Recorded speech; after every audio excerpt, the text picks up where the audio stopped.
आज हम प्रश्नावली 16.2 के प्रश्न नंबर 2 की ओर बढ़ेंगे। प्रश्न नंबर 2 में हमें दे रखा है एक लंबवृत्तीय बेलन की ऊंचाई 7 सेंटीमीटर और आधार की त्रिज्या 3 सेंटीमीटर है। इसका वक्र पृष्ठीय क्षेत्रफल, संपूर्ण पृष्ठीय क्षेत्रफल एवं आयतन ज्ञात करो।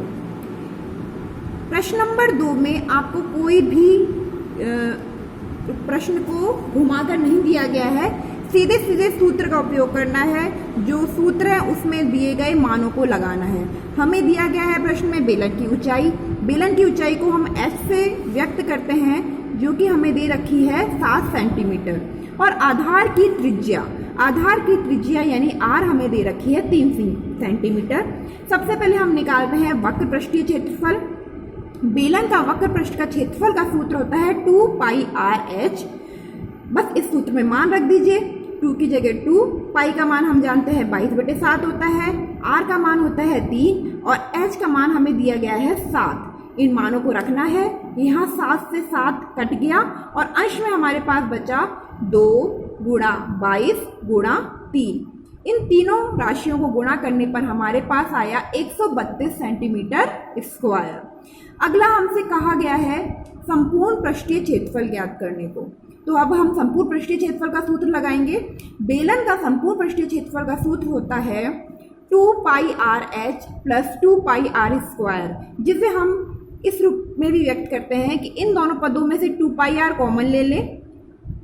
2 पाई आर इन दोनों पदों में से 2 पाई आर कॉमन लिया तो कोष्टक के अंदर इस पद में बचा h और इस पद में बचा r।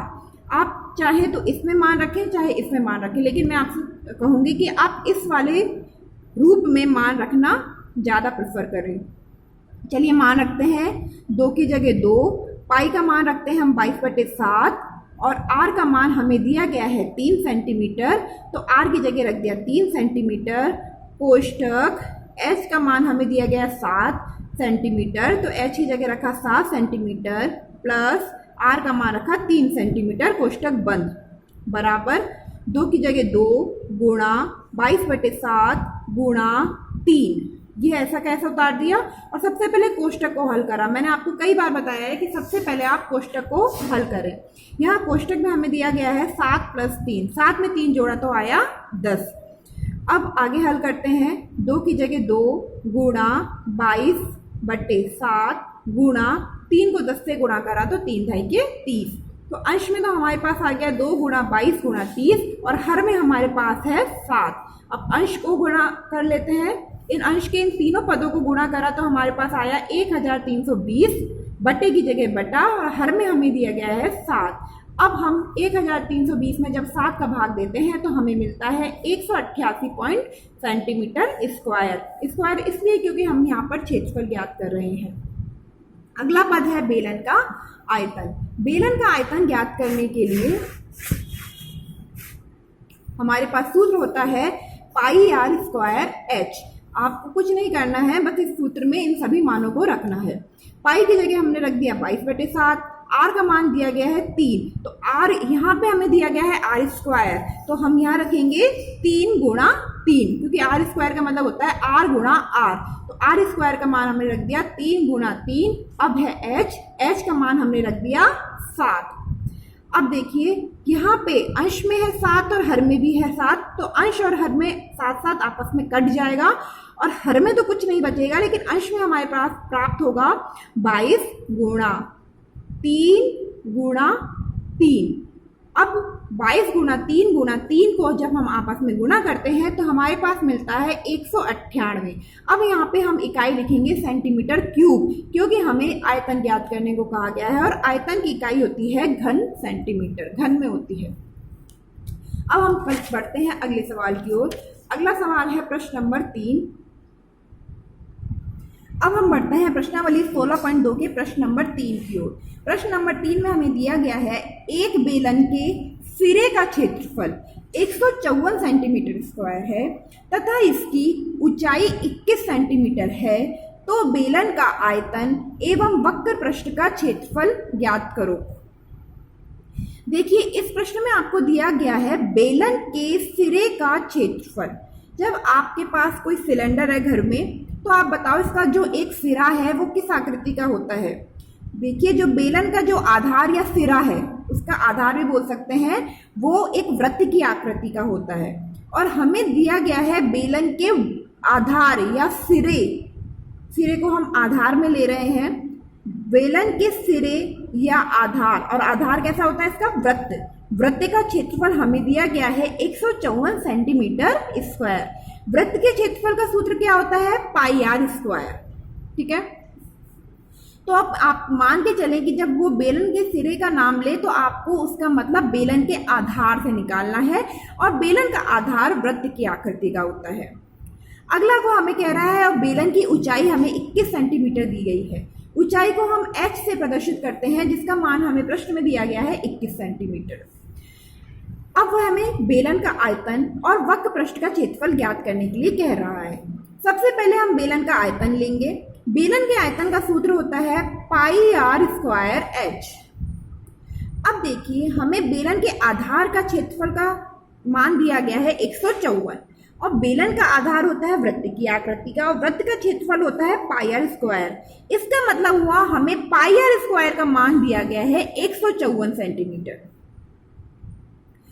और अब हम जब बेलन का आयतन निकाल रहे हैं और बेलन के आयतन का सूत्र है पाई आर स्क्वायर h, तो अब हम इस पूरे पाई आर स्क्वायर मान की जगह, ये जो पाई आर स्क्वायर आ रहा है ना इस सूत्र में, इस पाई आर स्क्वायर की जगह हम रख सकते हैं 154, क्योंकि ये पाई आर स्क्वायर का मान ही है ना 154।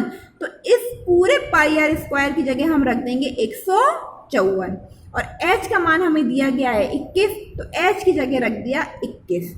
अब 154 को 21 से गुणा करेंगे तो हमारे पास आएगा 3234। अब क्योंकि आयतन निकाल रहे हैं तो जो इकाई होगी वो होगी घन में, और हमें सारी राशियां सेंटीमीटर में दी गई है, तो हमारे पास बेलन का आयतन आ जाएगा 3234 घन सेंटीमीटर।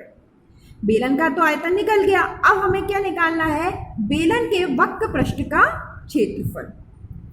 अब हम बेलन का वक्र पृष्ठ का क्षेत्रफल का सूत्र लगाएंगे। बेलन के वक्र पृष्ठ का क्षेत्रफल का सूत्र होता है 2 पाई आर h।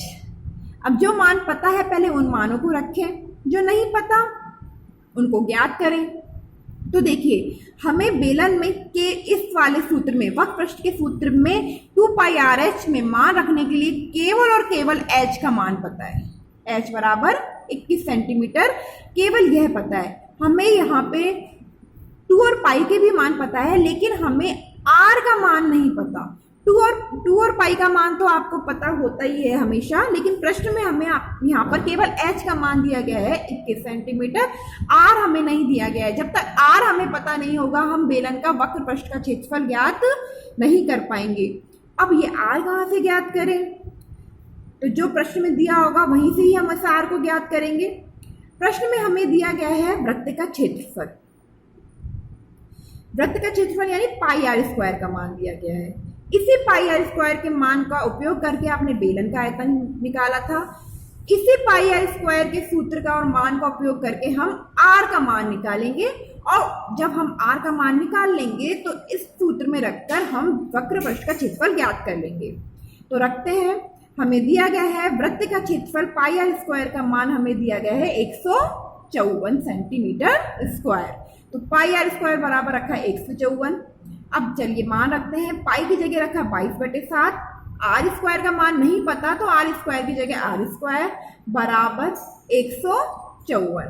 अब हमें आर स्क्वायर का मान निकालना है, तो आर स्क्वायर को अपने पक्ष में अकेला करना होगा। यह हमने आर स्क्वायर को अपने पक्ष में अकेला करने के लिए क्या करेंगे, 22/7 का पक्षांतरण कर दिया। 22/7 का पक्षांतरण कर दिया तो पक्षांतरण के बाद जो गुणा हो रहा है वो तो भाग में चला जाएगा, और जो भाग में है वो गुणा में चला जाएगा। यह 22 गुणा हो रहा है स्क्वायर से, तो 22 का पक्षांतरण किया तो ये चला गया भाग में, और यहाँ 7 भाग में है तो भाग का 7 का पक्षांतरण करा तो ये जाके 154 से हो गया गुणा। अब हम आर स्क्वायर की जगह आर स्क्वायर रखा, बराबर की जगह बराबर रखा, जो कट रहा है उसे काटेंगे। तो यहाँ देखिए 22 को जब हम 154 से काटेंगे तो 11 का भाग देंगे। 11 का भाग 22 में दिया तो 2 बार गया, 11 दूनी 22 और 11 का भाग जब हमने 154 में दिया तो आया 14 और यहाँ 7 ऐसा का ऐसे ही उतार दिया। आर स्क्वायर बराबर, अब देखिए 2 का भाग 14 में दिया तो आ गया 7, 2 सत्ते 14, तो हमें आर स्क्वायर का मान प्राप्त हुआ 7 गुणा 7, यानी आर स्क्वायर बराबर हमें मिला 7 7 49। अब हमें लेकिन आर का मान ज्ञात करना है तो दोनों पक्षों में वर्गमूल लेना पड़ेगा। आर बराबर हमें मिलेगा, आर स्क्वायर का जब वर्गमूल होगा वो तो होगा आर और 49 का वर्गमूल होगा 7, तो आर का मान हमें प्राप्त हो गया 7। यह मैंने आपको डिटेल से हल करके बताया है, वैसे आप सीधे सीधे हल करके भी आर स्क्वायर का मान या आर का मान ज्ञात कर सकते हैं। अब आप देखिए हमारे पास जो बेलन का वक्र पृष्ठ का क्षेत्रफल का सूत्र था 2 पाई आर एच, अब हमें इसके लिए सारे मान ज्ञात थे। 2 और पाई के मान तो ज्ञात है ही, आर का मान हमने यहाँ पे 7 ज्ञात कर लिया और एच का मान हमें प्रश्न में दिया गया था। अब हम इन मानों को सूत्र में रखते हैं, 2 की जगह 2 गुणा 22/7 की जगह 22/7, आर की जगह 7, एच का मान है 21। अब यहाँ अंश और हर में 7 7 है तो 7 से 7 कट जाएगा और हमें प्राप्त होगा केवल अंश में 2 गुणा 22 गुणा 21। इन सबको गुणा कर लिया तो हमें प्राप्त हुआ 924 सेंटीमीटर स्क्वायर, क्योंकि यहाँ पे हम वक्र पृष्ठ का क्षेत्रफल ज्ञात कर रहे हैं और क्षेत्रफल की इकाई जो होती है वो स्क्वायर में होती है, तो हमें बेलन का वक्र पृष्ठ का क्षेत्रफल प्राप्त हो गया 924 सेंटीमीटर स्क्वायर। अब बढ़ते हैं हम प्रश्न नंबर 4 की ओर। प्रश्न नंबर 4 में हमें उसने दिया है कि 2 लंबवत्तीय बेलन की त्रिज्याओं का अनुपात, 2 बेलन है उनकी त्रिज्याओं का अनुपात यानी 2:3 है, यानी एक बेलन की त्रिज्या और दूसरे बेलन की त्रिज्या, उन दोनों बेलन की त्रिज्याओं का जब हमने अनुपात निकाला तो वो हमें दिया गया है 2:3। इसी तरीके से उन दोनों बेलनों की ऊंचाई का अनुपात हमें दिया गया है 5:4। तो दोनों बेलनों के वक्र पृष्ठ के क्षेत्रफल तथा आयतन का अनुपात ज्ञात करो। देखिए जब भी किसी भी सवाल में हमें 2 राशियों के बीच में उनका अनुपात दिया जाता है तो हम उन राशियों को किसी एक निश्चित चर से गुणा करके मान सकते हैं। जैसे कि हमें यहाँ पे दे रखा है बेलन की त्रिज्या का अनुपात कितना दिया गया है 2:3। बेलन की त्रिज्या का अनुपात दिया गया है 2:3। तो अब हम क्या कर सकते हैं, पहले बेलन की त्रिज्या को मान सकते हैं 2r। यहाँ पे r हमने कोई निश्चित चर ले लिया, अब उस निश्चित चर को हम इन दोनों अनुपातों से गुणा करेंगे तो उनका मान जो भी पद है जो भी हमें ज्ञात करने को या दिए गए हैं उनका मान सकते हैं। क्योंकि ये त्रिज्याओं का अनुपात है तो बेलन की त्रिज्या, पहले बेलन की त्रिज्या को हमने मान लिया 2r और दूसरे बेलन की त्रिज्या को हमने मान लिया 3r। यहाँ पे आप 2x और 3x भी मान सकते हो, 2y और 3y भी मान सकते हो, लेकिन हम क्योंकि यहाँ पे हमारे पास त्रिज्या की बात हो रही है तो अपनी सुविधा के लिए हमने यहाँ पे पहले बेलन की त्रिज्या को मान लिया 2r और दूसरे बेलन की त्रिज्या को मान लिया 3r। इसी तरीके से ऊंचाई के साथ करते हैं। ऊंचाइयों का अनुपात हमें दिया गया है 5:4। तो पहले बेलन की ऊंचाई हमने मान ली 5h। यहाँ पे ये विशेष ध्यान रखना कि आपको जिस क्रम में अनुपात दिए गए हैं उसी क्रम में हमें पहले बेलन और दूसरे बेलन की ऊंचाई माननी होगी। आप ऐसे नहीं कह सकते कि पहले बेलन की ऊंचाई आपने मान ली 4h और दूसरे बेलन की ऊंचाई मान ली 5h, यानी आप ये समझे कि 5:4 ले लो या 4:5 ले लो, बात एक ही है। बात एक नहीं होती है, यह एक क्रमशः रूप से होता है। तो पहले बेलन की ऊंचाई हमने ले ली 5h और दूसरे बेलन की ऊंचाई हो गई 4h। अब आगे वो क्या कह रहा है कि वक्र पृष्ठ के क्षेत्रफल का अनुपात ज्ञात करो उन दोनों बेलनों के। तो पहले बेलन तो हो गया जिसकी त्रिज्या 2r है और ऊंचाई 5h है, और दूसरा बेलन हो गया जिसकी त्रिज्या 3r है और ऊंचाई 4h है। तो 2 अलग अलग हो गए बेलन। उन दोनों बेलनों के वक्र पृष्ठ के क्षेत्रफल में अनुपात ज्ञात करना है। तो वक्र पृष्ठ के क्षेत्रफल का सूत्र होता है 2 पाई RH। तो पहले बेलन के लिए वक्र पृष्ठ का क्षेत्रफल ज्ञात करेंगे, फिर दूसरे बेलन के लिए वक्र पृष्ठ का क्षेत्रफल ज्ञात करेंगे, फिर उन दोनों वक्र पृष्ठ के क्षेत्रफल में अनुपात ज्ञात कर देंगे। चलिए मान रखते हैं पहले बेलन का वक्र पृष्ठ का क्षेत्रफल मान रखें 2 पाई पहले बेलन की त्रिज्या को हम मान लेते हैं r1 और ऊंचाई को मान लेते हैं h1। तो 2 पाई, पहले बेलन की त्रिज्या कितनी दी गई है 2r, तो त्रिज्या की जगह रख दिया 2r। और अब आता है h यानी ऊंचाई, तो पहले बेलन की ऊंचाई कितनी है 5h, तो यहाँ रख दिया 5h। बटे की जगह बटा, या इसको अपन अनुपात भी बोल सकते हैं। दूसरे बेलन का वक्र पृष्ठ का क्षेत्रफल का मान रखते हैं, तो सूत्र लगाएं 2 पाई की जगह 2 पाई, फिर आता है r, तो दूसरे बेलन के लिए r यानी त्रिज्या है 3r, तो r की जगह रख दिया 3r। और फिर आती है h, तो दूसरे बेलन की ऊंचाई है 4h, तो यहाँ रख दिया 4h। जो कट रहा है उसको काट दो, यहाँ देखो 2 पाई से 2 पाई कट गया,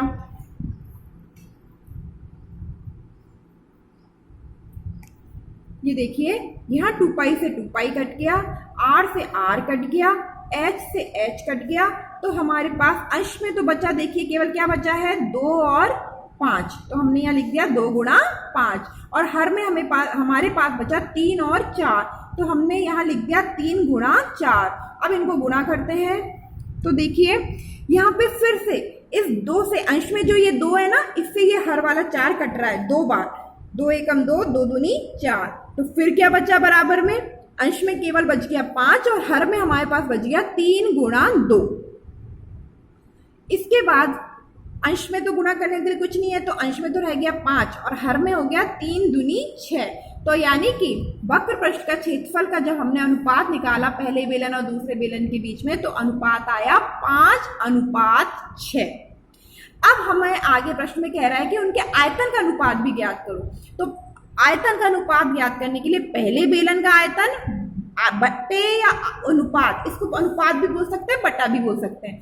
पहले बेलन का आयतन अनुपात दूसरे बेलन का आयतन। अब बेलन के आयतन का सूत्र क्या होता है पाई r स्क्वायर h, तो मान रखते हैं,